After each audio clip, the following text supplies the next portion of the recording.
Strawberry மற்றும் வாழைப்பழத்தின் இனிய காதல். ஒரு நாள் ஒரு அழகான பழசந்தையில் எல்லா பழங்களும் சந்தோஷமாக இருந்தன. அங்கே ஒரு அழகான ஸ்ட்ராபெர்ரி இருந்தது. அது எப்போதும் சிரித்துக்கொண்டே நண்பர்களுடன் பேசிக் கொண்டிருந்தது.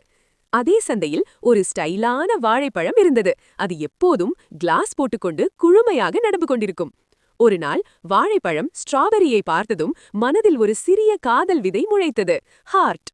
வாழைப்பழம் மெதுவாக சென்று, "ஹாய் ஸ்ட்ராபெர்ரி, நீ இந்த சந்தையில் இருக்கும் மிக இனிமையான பழம்" என்று சொன்னது. ஸ்ட்ராபெர்ரி சிரித்து, "நன்றி, ஆனால் நீயும் மிகவும் குழுமையான பழம்" என்று பதில் சொன்னது.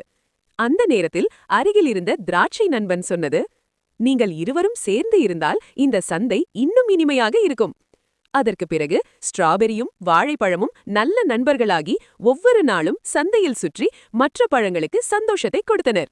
அந்த நாள் முதல் அந்த சந்தையில் எல்லா பழங்களும் சொன்னது, இனிமையான காதல் இருந்தால் வாழ்க்கையும் இனிமையாகும். ஹார்ட். Strawberry, banana. கதையின் நெறி: நண்பத்துவம் மற்றும் அன்பு இருந்தால் வாழ்க்கை எப்போதும் சந்தோஷமாக இருக்கும்.